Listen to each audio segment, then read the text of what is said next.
Hi hello friends, Shobha's recipe ಕನ್ನಡಕ್ಕೆ ಸ್ವಾಗತ. ಈ ಗಣೇಶ ಚತುರ್ಥಿ ನಿಮಿತ್ತ ಇವತ್ತು ನಾನು ಮಾಡ್ತಾ ಇರೋದು ಕರಿದಿದ ಮೋದಕ ಹೇಗೆ ಮಾಡೋದು ನೋಡೋಣ ಬನ್ನಿ. ಒಂದು ಬೌಲ್ಗೆ ಗೋಧಿ ಹಿಟ್ಟು ಹಾಕ್ಕೊಳ್ಳಿ, ಸ್ವಲ್ಪ ಉಪ್ಪು ಹಾಕ್ಕೊಳ್ಳಿ, ನಂತರ ಸ್ವಲ್ಪ ನೀರು ಹಾಕಿ ನೀವು ಚಪಾತಿಗೆ ನಾದ್ಕೋತಿರಲ್ಲ ಅದೇ ರೀತಿ ಸ್ವಲ್ಪ ಗಟ್ಟಿಯಾಗಿ ಕಲಿಸ್ಕೊಳ್ಳಿ. ನೋಡಿ, ಈ ರೀತಿ ಚೆನ್ನಾಗಿ ನಾದಿ ಮೋದಕನ ಕುದಿಸ್ಕೊಂಡು ಮಾಡ್ಬೋದು, ಕರಿದು ಭೀ ಮಾಡ್ಬೋದು. ನೋಡಿ, ಈ ರೀತಿ ಸಾಫ್ಟಾಗಿ ಗೋಧಿ ಹಿಟ್ಟು ಚೆನ್ನಾಗಿ ನಾದಿ ಇನ್ನೂ ಸ್ವಲ್ಪ ನೀರು ಹಾಕಿ ಚೆನ್ನಾಗಿ ಮೆತ್ತಗೆ ಮಾಡ್ಕೊಳ್ಳಿ. ನೋಡಿ, ಈ ರೀತಿ ನಾದಿದ್ದೇನೆ. ಸ್ವಲ್ಪ ಎಣ್ಣೆ ಹಚ್ಚಿ ಇಡಿ. ನಂತರ ಬೆಲ್ಲಕ್ಕೆ ಕೊಬ್ಬರಿ ಹಾಕಿ, ನಂತರ ಸೋಪನ್ನು ಹಾಕಿ, ಸೋಪನ್ನು ಚೆನ್ನಾಗಿ ಕುಟ್ಟಿ ಹಾಕಿ, ನಂತರ ಇಲೈಚಿ ಪೌಡರ್ ಹಾಕಿ,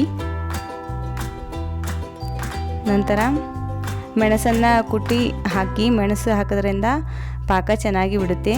ನಂತರ ಗೋಲು ಗೋಲಾಗಿ ಉಳ್ಳೆ ಮಾಡಿ ಚೆನ್ನಾಗಿ ಕೈಲೇ ಇದು ಮಾಡಿ, ಬೇಕಾದರೆ ಸಾಚಲೆನ ಮಾಡ್ಬೋದು. ನಾನು ಕೈಲಿ ಮಾಡ್ತಾ ಇದ್ದೇನೆ.